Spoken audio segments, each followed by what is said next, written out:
A very popular topic among people who would like to know and people who don't know. But we're going to get into some information. Free Spirit, is always good to see you in the building, sis. Appreciate you. I'm going to share my screen. We're going to get right into it.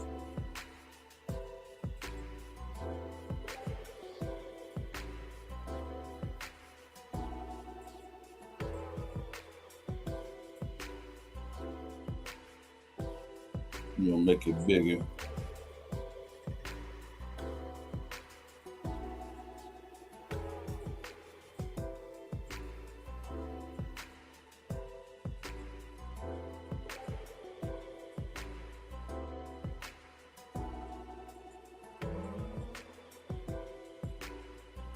All right. Does the Bible condone chattel slavery? And that's pretty much the debate and the argument that has to be had.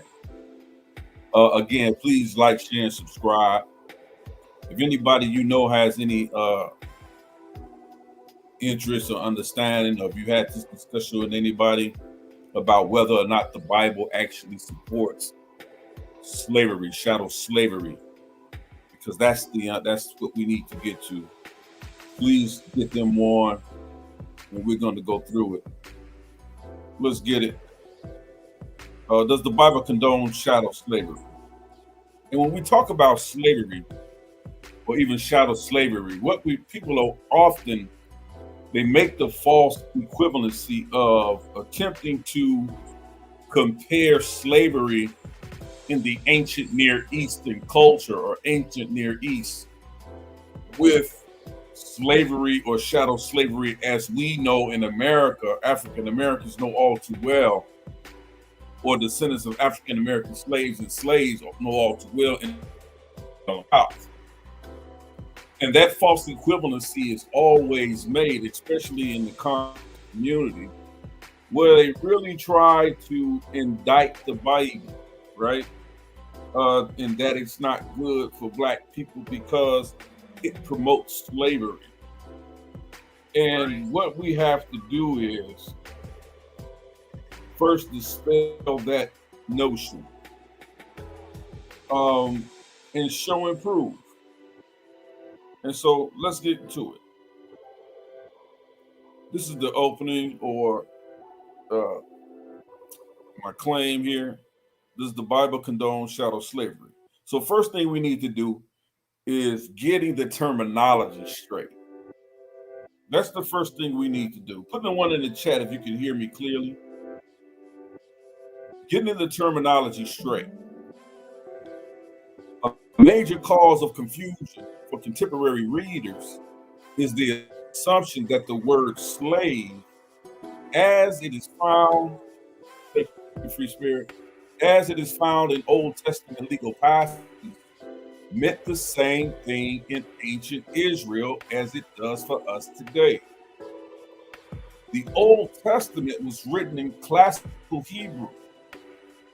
This is important. And so it is not surprising that certain words do not have perfect equivalence in the modern English, slave being one of them. Shout out to you, Kofi Hill. The difficulty felt by Bible translators in rendering the Hebrew terms relating to slavery is fairly well publicized. And you can find this source in the preface of the English Standard Version. For example, notes with respect to both the Hebrew term eved and the Greek doulos. A particular difficulty is presented when word biblical Hebrew and Greek refer to ancient practices and institutions that do not correspond directly to those in the modern world. This is a source from the Holy Bible, English Standard Version, Wheaton, Illinois, Crossway 2001. So we have to get the terminology right. The terms that they were using in the Old Testament and in the New Testament, the terms that they use for slave does not translate with equivalency into the modern English language that we understand. And so when people ask, simply because they read the word slave in the English version of the Bible, they simply tend to run with the notion that the Bible must condone slavery. This is why that's an appeal to emotion, and it's a false argument, a false equivalency, because it's simply saying, because Alex Haley wrote a book called Roots, and he talked about slavery throughout the entire book, that somehow Alex Haley himself condones chattel slavery. This is really the argument that they're trying to the people. And without any understanding and completely being intellectually dishonest. And that's really what's going on here, people. And you often get this from Chris Harris. You often get this from Garfield Reed. You often get this, and just recently that I found, you often get this from Dr. Mayat and many others. You often get this from them because what they're attempting to do is pass off an emotional argument and appeal to your emotion to get you to denounce something that they really have no truth in presenting to you. They want to play on and pull on your heartstrings and simply tell you, because the Bible uses the word slave in the modern English translation of it, that it's promoting African or chattel slavery. They will often say, and I heard Dr. Mayat and Garfield Reed make this foolish statement, that the Bible was written by white men to enslave African people. This is what they're saying, right? And if you really go into history, slavery of African people actually began before a written Bible or a compilation of the books of the Bible, what we call the Bible today. If you actually study the actual, what we would call today in history, I'm going to show you that, what we would call the slave Bible. And this is the Bible that we know has been documented in history, the Bible, the redacted Bible that white preachers who were pro-slavery would pass on, not to the slaves, because they didn't teach the slaves to read, but they would pass this book on, this slave Bible, they would pass it on to actual white parishioners in order to get the white parishioners to believe that slavery was okay. And if you look at the Bible that is actually in the actual African Slave Museum in Washington, D.C., and actually they have one, I believe, also a copy of one in the British Library as well, that shows that this quote-unquote slave Bible, first of all, you often hear folks, when we got off the boats, they took our language and they learned from us, and when we got off the boats, they gave us a Bible. Well, why would they give you a Bible full of English words and then make it illegal for you to read? That absolutely makes no sense. So that's one foolish argument people need to stop making. Absolutely makes no sense. And if you've seen one, it's bigger than the actual original Webster's dictionary. because of the large print that they would use. So they weren't passing these slave Bibles in mass production to slaves. That's made up. That's a fairy tale. But if you actually look at these slave Bibles, and I'm going to get to one, I have one here in my presentation. Anything talked about liberation, Chris Harris, as in Moses and the Israelites, and different things like that, being slaves in Egypt, and yes, they were slaves in Egypt. I'm going to get to that as well. That anything that can inspire a movement, because the Bible, that they knew that the Bible didn't condone chattel slavery. And so it redacted everything that had to do with slaves, slave rights, and anything to do with the people being oppressed. Those things were redacted and removed, and not to be given again to African slaves, but to be given to the white parishioners in order to brainwash them into thinking that the evil of slavery in the antebellum South was okay according to the Bible. That's the true narrative. But let's continue. Strictly speaking, we're getting the terminology straight. Strictly speaking, the Old Testament does not call an individual bound to the service of another a slave. That's the one thing we have to get. And this is why the intellectual dishonesty of Garfield Reed and Dr. Mayat and Chris Harris is so poor and it's deceptive. It's poor scholarship. And it's not that they even see, it's their confirmation, it's their biases, it's their confirmation bias. That when you really start to look at it, common sense has to come into play. The Bible, the Old Testament, its original writing, its original language in biblical Hebrew, in Aramaic, whatever you choose to use, even in the Greek, does not use the modern term for slave. We only get slave in the modern English translation because they had no other word to use.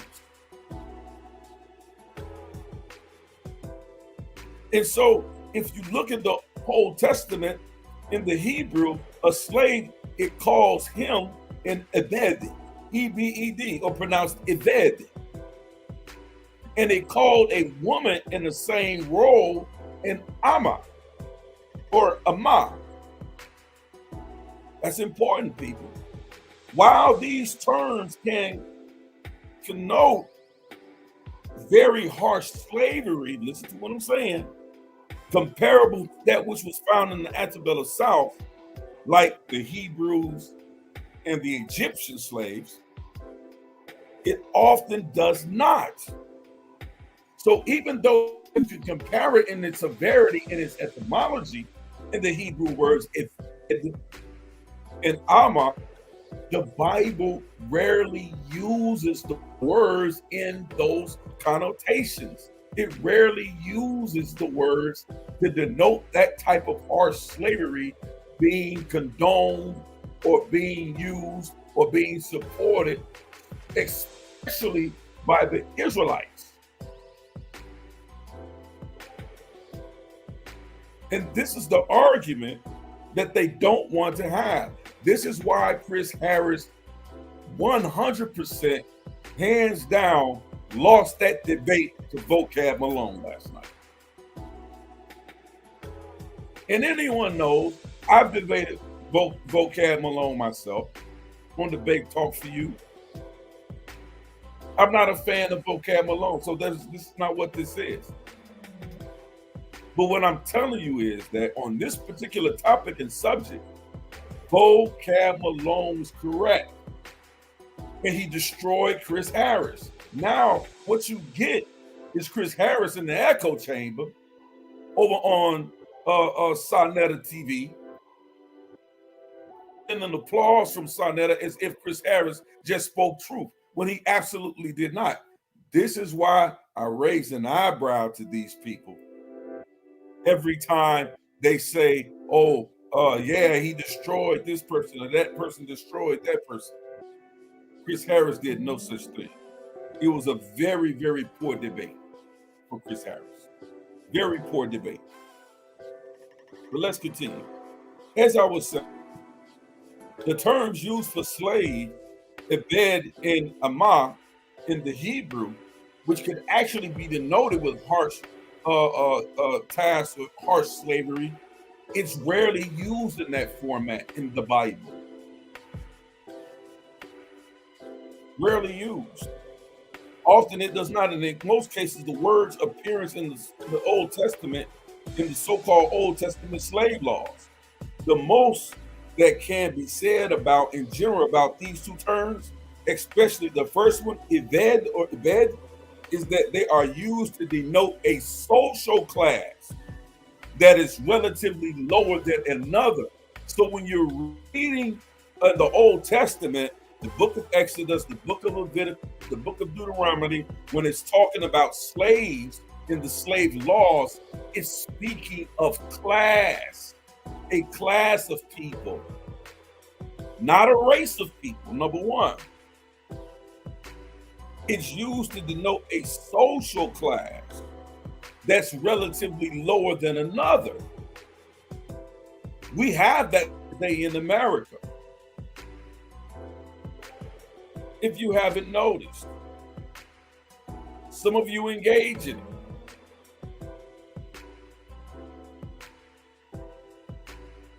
You have those who are that live at or below the poverty line. You have those who are the middle class. You have those in the upper middle class. Then you have those who are in the 1%. Those are classes. And this is equivalent to what you see happening in the Old Testament slave laws. It's denoting differences in classes of people, not race. They had no concept of race at that time in the ancient Near East. They had no concept of race. That's your first dagger right there when you try to compare it to the antebellum South, which was strictly based on race. Thus, it is common in Old Testament speech for people to refer to themselves as your servant, or in the Hebrew, abdeka or abdeka, when addressing someone submissively. There's a difference in people. It's talking about class, not race. Therefore, you can't make the same equivalency as you see and read the Old Testament slave laws versus the chattel slavery laws you notice that we see in the antebellum South. It's a false equivalency to make that argument. And oftentimes what people like Chris Harris does, Dr. Mayat, and Garfield, they try to put layers of these emotional arguments and appeals to emotion on top of these false equivalencies to get you to feel a certain way. So they use the word slave as a trigger word for Black folks. Not being honest with the information, with the understanding that it's talking about class, not race. It's very important when you're getting the terminology correct, when you're reading about the Old Testament slave laws in Exodus, Leviticus, in the book of Deuteronomy. Let's continue. It's a common faulty premise, a false equivalency. It's an argument or claim in which two completely opposing arguments appear to be logically equivalent when in fact they are not. This is what I'm talking about with the Old Testament slave laws and the shadow slavery of the antebellum South. It's not the same. The confusion is often due to one shared characteristic between two or more items of comparison in the argument. That word is slave. That word is slave. In the argument that is way off in order of magnitude and oversimplified, or just that important addition, factors have been ignored. And what they're ignoring when they try to compare chattel slavery in the antebellum South with the Old Testament slave laws is that the Old Testament slave laws is strictly dealing with class, a class of people, not a race of people. That really deadens this argument. But for the simple-minded and the intellectually dishonest like Chris Harris and Garfield Reed and Dr. Maya, I'm going to continue. Because that's often what you get on those platforms. Then they get you, they try your intelligence with another common faulty premise. They refer to it as a hasty generalization. Also is known as an argument from small numbers, statistics of small numbers, insufficient statistics. Argument by generalization, faulty generalization, a hasty induction, inductive generalization, insufficient samples, which is what you got all night long from Chris Harris in this vocab Malone debate. Insufficient samples. This is another fallacy of hasty generalization that's quickly becoming one of my favorites to point out that people often use. It's the lonely fact fallacy.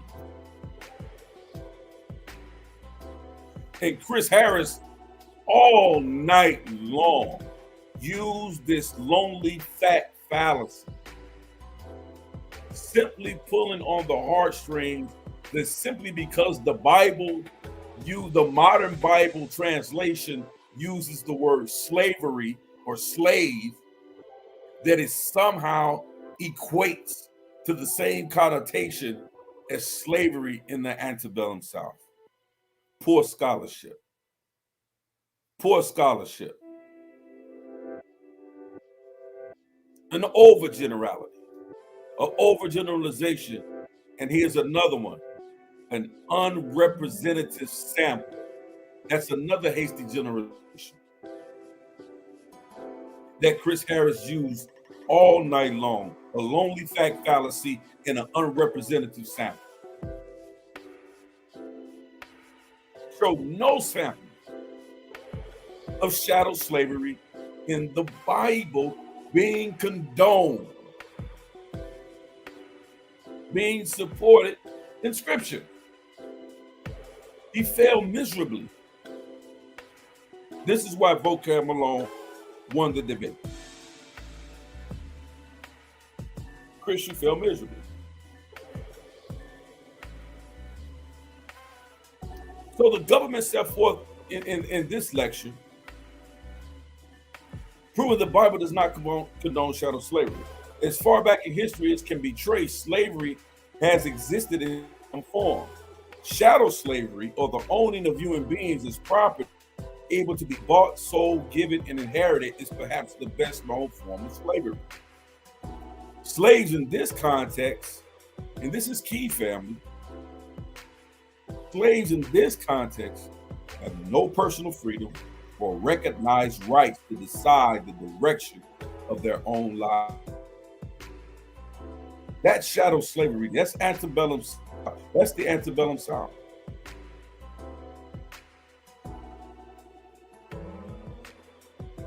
That's what a lot of our ancestors went through in America, being bought over in slave ship. Or even if you're one of the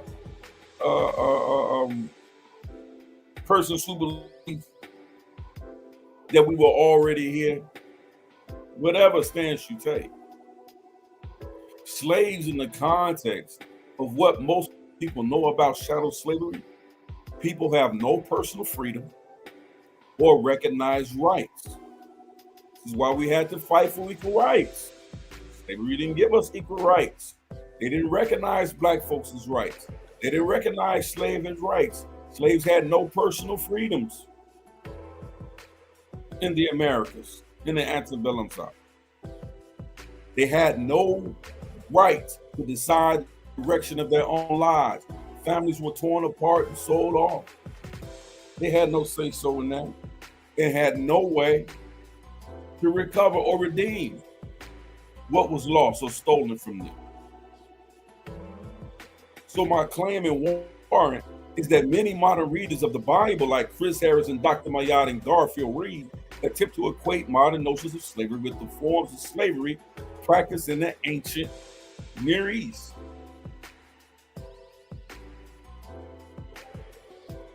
Let's continue. Old Testament Israelite regulations freed slaves every 7th year. Where did you see that at? In the antebellum South.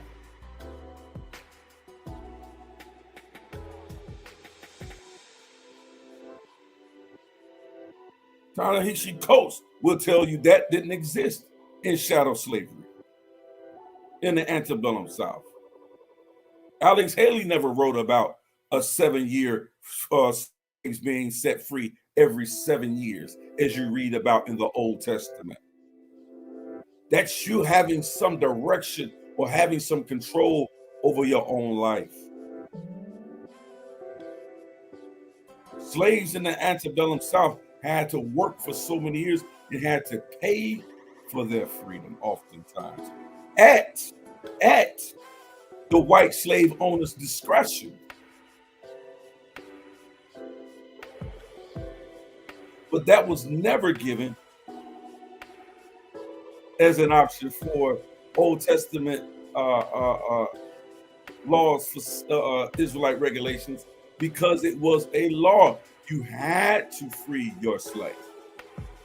And when we're talking about slave and Israelites, we're talking about people that owe them a debt. And we're going to get into that. So every 7th year in Exodus 21:2 commanded the death penalty for man stealing. It was against Israelite law and culture to steal a man from any tribe. You could not kidnap someone. That's the definition of man stealing. You cannot kidnap someone. Like we were taken from the west coast of Africa and sent to Caribbeans and sent to the Americas. Taken from our homeland. The Bible specifically, the Israelites have a law against man stealing, and the penalty is death. That's a commandment given by the Most High, Chris Harris. How do you equate that with the Bible or the Most High God of Israel condoning slavery? In the context in which you tried to attempt to argue it last night, like most others do.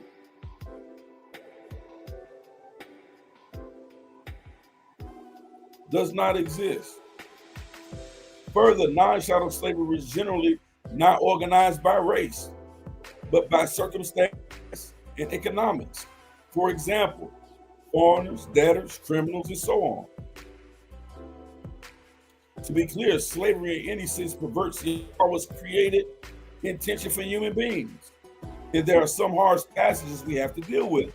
But there's a vast difference between the deplorable wickedness and a film like 12 Years a Slave, and say what is Paul is addressing in the first century Ephesian church, or Abraham's relationship with his top servant in Genesis 24, verse 2. Translation of the term slave. Need to know one Hebrew word, ibed. We talked about this. Also translated as ived. It is clearly translated slave in the King James Version Bible. The King James Version of the Bible had 2 occurrences of the word slave, once in each testament.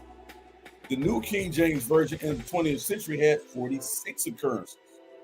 And there has been a general increase over time in the use of the word slave in translations of the Bible into various languages. It's important. The original King James Version Bible, the 1609, the 1611, the 1614, and the King James Version we read today, had 2 occurrences of the word slave, once in each testament. So how is it condoning? It only uses term once, and once in the Old Testament and once in the New Testament. One, the term is eved in the Old Testament, and I believe it's doulos, D-O-U-L-O-U-S in the Greek.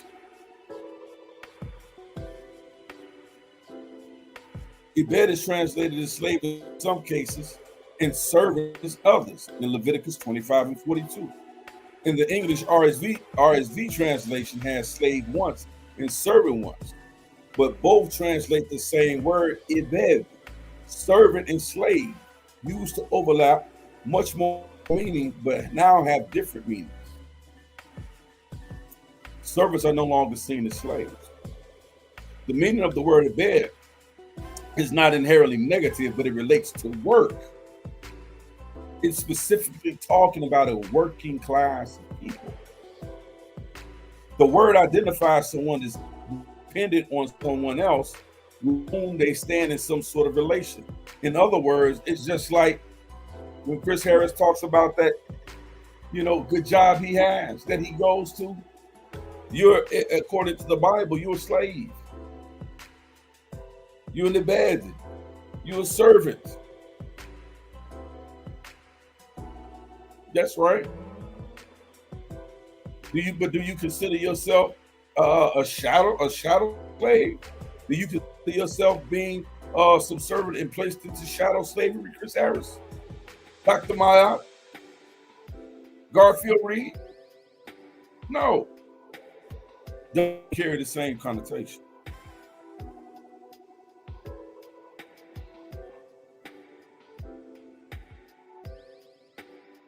Leviticus 25, 42 to 44. For they are my servants whom I bought out of the land of Egypt. They shall not be sold as slaves are sold. You shall not rule over them with harshness, but shall fear your God. 44. As for the male and female slaves who you may have, it is from the nations around you that you may acquire male and female slaves. Is this talking about shadow slavery? Absolutely not. And I'm going to show you. Question: if this biblical reference to slavery is equivalent to shadow slavery, then why is Israel forbidden not to make shadow slaves for themselves? The answer to this is indentured voluntary servitude, employer laws, not shadow slavery as understood in modern linguistics and social construct of today. Chris Harris. It's a false equivalency you're making, and you made it all night. This is why Vocab Malone destroyed you in that debate last night.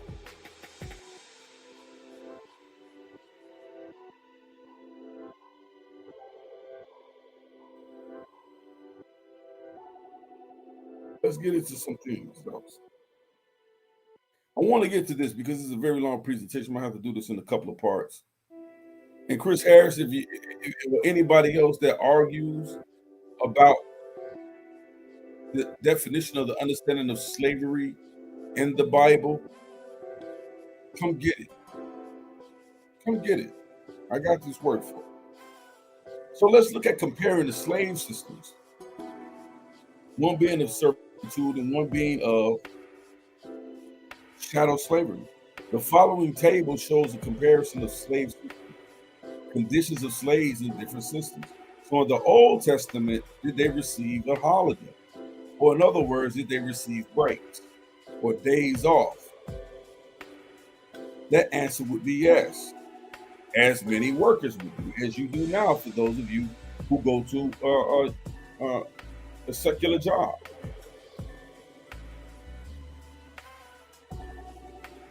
But what about Romans? Rome gave you no days off. Your slavery in Rome was constant. In the New World or in shadow slavery time, yes, there was some holidays that slaves were allowed to observe. And so they would get a break sometimes based on the slave owner's discretion.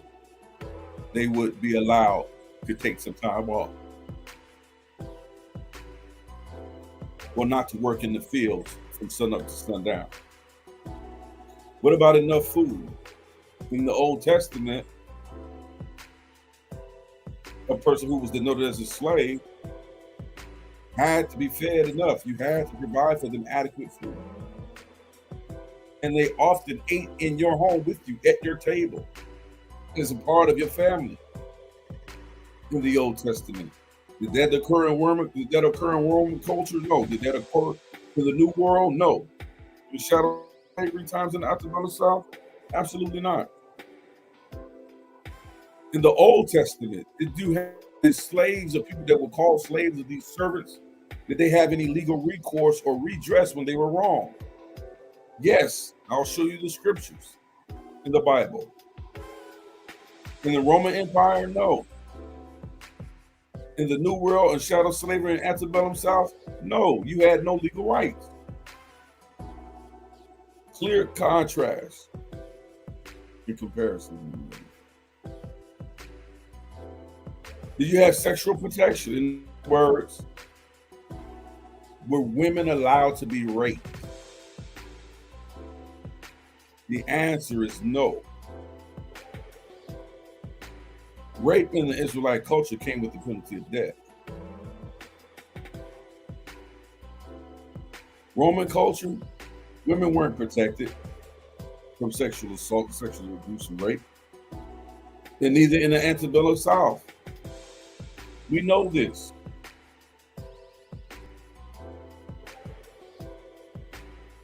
Could you kidnap someone in the Old Testament and make them your slave?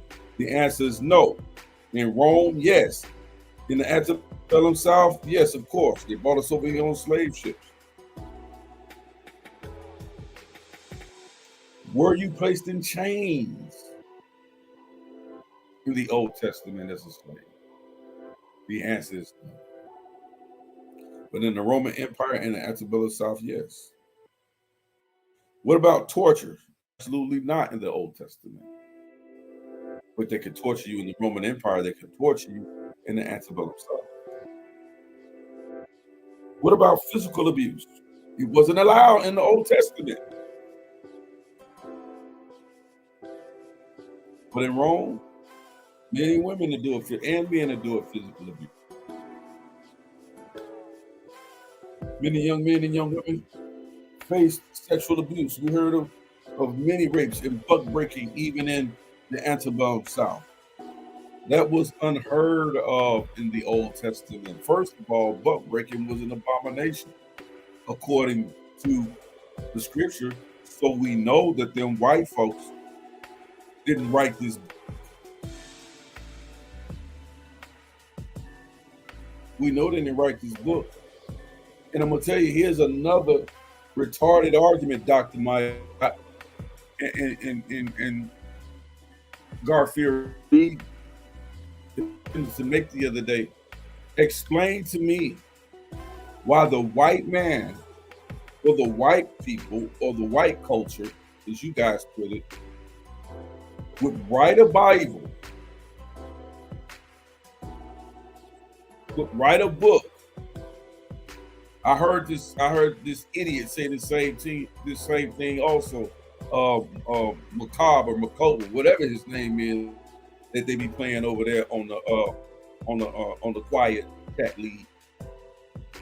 They be playing this moron as if he's dropping knowledge. Why would the white man write a book to enslave another group of people, especially black folks, and not make himself the god of book? and not make himself the hero of the book. 95 to 90% of the Bible occurs on the continent of Africa and in the ancient Near East. Well, white folks we see today, the modern white man didn't even exist. So why would they write a book and then call themselves the enemy? Why would they write a book and not call themselves the God? But they write completely the opposite. Why would they name the Roman Empire as an enemy to the children of Israel? Come on. Y'all not thinking? But because you're so used to lies, you're so used to lies. I heard that idiot McCarthy say, I gotta start watching them years ago because he's a complete idiot. He started calling the prophets created characters of the Roman Empire, when most of the biblical prophets we know existed before the establishment of the Roman Empire.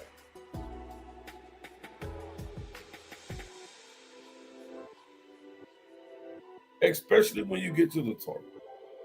And there's no way you can say, oh, they wrote it after the fact. When we have inscriptions and manuscripts of biblical, of the 10 Commandments and scriptures from the book of Exodus and Deuteronomy and Leviticus being written thousands and thousands of years ago. Come on, man. Let's not do this. Poor scholarship. Poor scholarship. Let's continue. The New York Times Magazine produced a collection of articles examining the legacy of slavery in America, entitled The 1619 Project. In one of the articles, Nicole Hannah-Jones recognized the shameful paradox of continuing chattel slavery in a nation founded on individual freedom.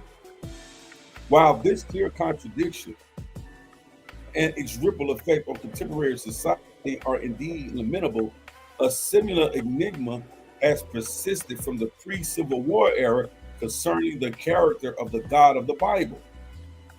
Our African ancestors, who were the victims of this shameful paradox, were habitually read portions of the Bible, listen people, to substantiate the notion that their inferior status was rooted in a divine mandate. And this is from the source: our democracy's founding ideas were false when they were written. Black Americans have fought to make them true. The New York Times Magazine. Why is that important? Because it's leading us to the fact that we know that because slaves were forbidden to read, they couldn't read the English language, that whites took the opportunity to teach them lies, what they were reading out of the slave Bibles that had redacted any semblance or any reference to freedom and to slave rights. Understanding that slavery and the ancient Near East, especially in the Old Testament, had more to do with class warfare.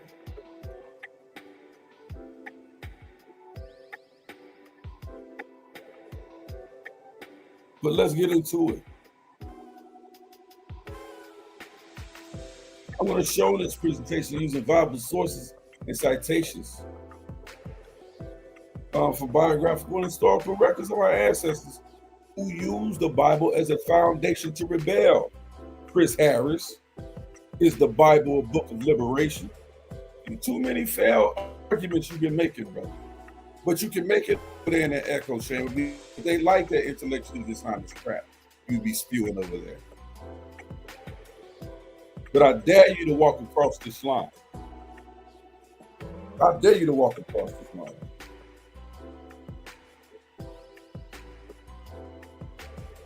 Every time I call out, one of the Sonetta's impudence debaters over there, they run.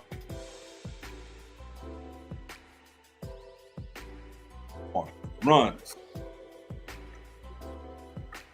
It's pitiful.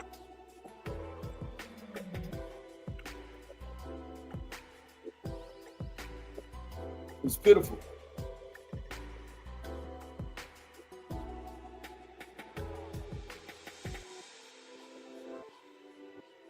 This is Maimonides, one of the he gave a lot of commentary on the Torah. And let's see what he says about slavery. And we're talking about pre-colonial times, right? What he talks about. Moses been man or Moses Maimonides, which is slavery is contradicting, right? He's also referred to as Rambam, was a medieval Sephardic who was philosopher who became one of the most prolific for scholars of the age. In his time, he was also a eminent astronomer and physician. Born 1138 in Cordoba, Spain, he died December 13th, 1204. Right? So we're talking about pre-slavery. We're talking about pre-Spanish Inquisition. We're talking about pre-colonialism, in which he writes this commentary. Let's see what he says. No verse better captures what is perceived as the modern liberal idea of all men are created equal than in Psalms 145 and 9. In Maimonides' reading, it alleviates equalization of another human being to a metaphysical standard of imitatio Dei, and one which emulates the specific divine trait that grounds all of the human existence in the mercy that established a common human form, and that is blind to contingent differences. Psalms 145 and 9 then delivers this philosophical and theological coup de grace to slavery. If God's beneficence is manifest in the equality inherent in human beings at their creation, then to exert mastery over another human being subverts God's governance and constitutes an act contra diem rather than imitatio Dei. In other words, shadow slavery or slavery in any form that we look at that has to do with one abusing another to a degree where they're made to feel less than human. In Psalms 145 and 9 contradicts that.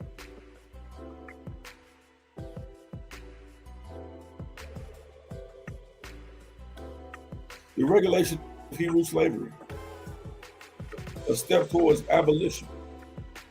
In the Torah, although it sanctions the institution of slavery as in social class, not shadow slavery, but as social class, biblical law begins the process towards abolition of social class, a process still unresolved in various parts of the world today, by regulating and restricting the absolute control and master exercise of an Israelite slave. Though limited in scope, both the covenant collection, Exodus 21 to 23, the Deuteronomic collection, 12 to 26, conceptually transformed the Hebrew slave from pure shadow owned by the masters to some form of independent personhood bearing legal rights. Come on, family. What slaves you know have any legal rights or had any in the ancient Near East other than what we being practiced in ancient Israel?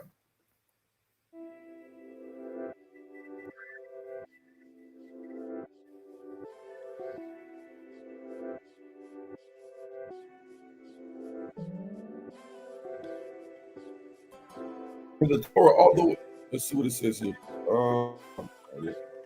Making it hard to keep a Hebrew slave in the first centuries of the Common Era, rabbinic jurisprudence, which often revised biblical law to accord with his own conceptions of law and morality, advanced the biblical rules, governing the treatment of Hebrew slaves in further humane direction. The rabbis take to such an extreme that the Talmud states anyone who requires a Hebrew slave requires a master for himself.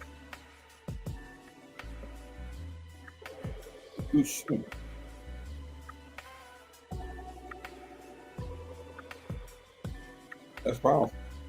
Basically, it says if you want a slave, be prepared to be a slave.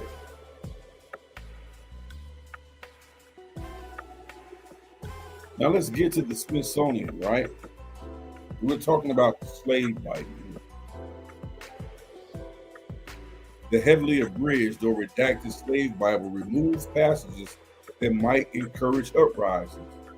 Why wasn't this really talked about and brought out this time? Because this is the dagger for you.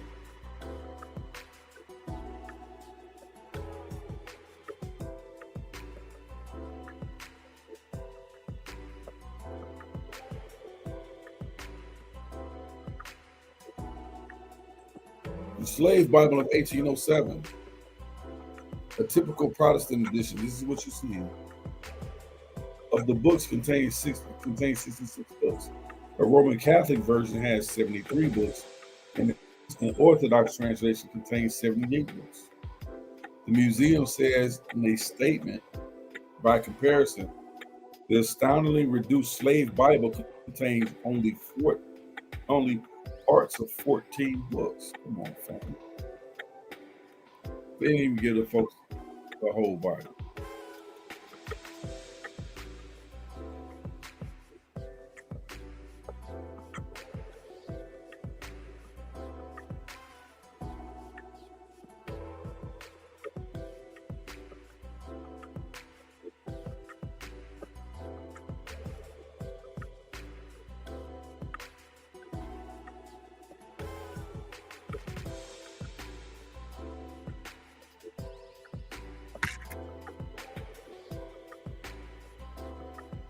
I'm sorry I lost the start of it.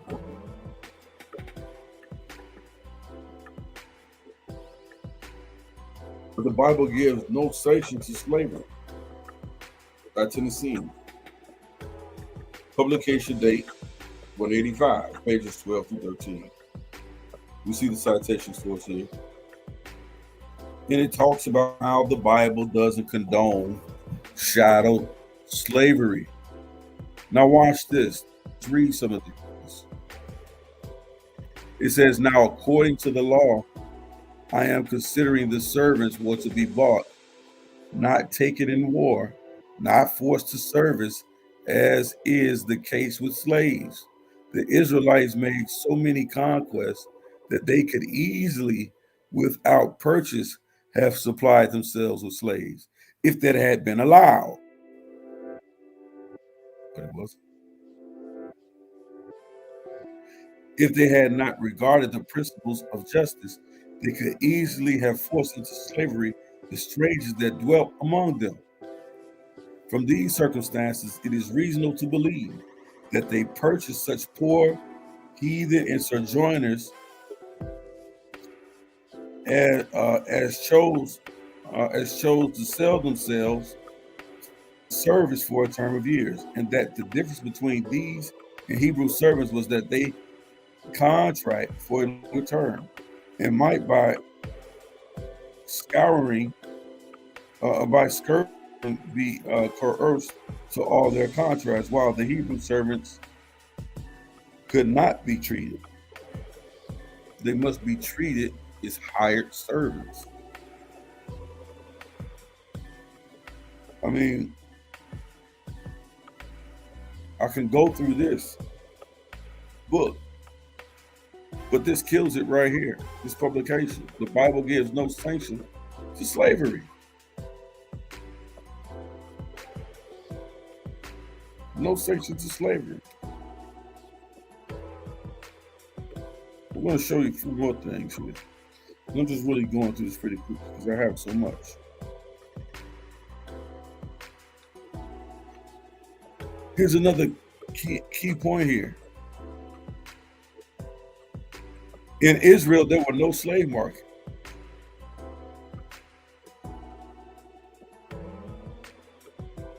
no cases of persons selling slaves under the Hebrew laws, nor of any person buying a slave from a third person as a punishment. And to make restitution, persons were sold for theft, but not as slaves. The sale of persons for debt sometimes occurred in times of dissension and piety, and consequent oppression. But this was not authorized by the divine law. The oppressive creditor came to take the two sons of a widow or bondman for bondmen. Such oppression as this, there is no reason to believe that God approved. These were Hebrews who God had said should not be so as bondmen. I'm gonna come back to this. I'm gonna get through a lot of this, right? I have so much information here. So much information here about why the Bible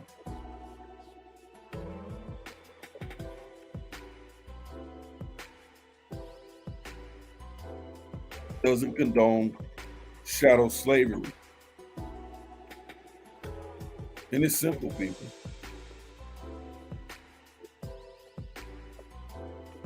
But with that, I'm going to end. I'm going to do a part 2. Only wanted to come on for an hour and just pretty much share that. I'm going to share some more information coming up. Then we're going to deal with this notion of chattel slavery condoned in the Bible. Is false. It's a lie. Peace and blessings, family.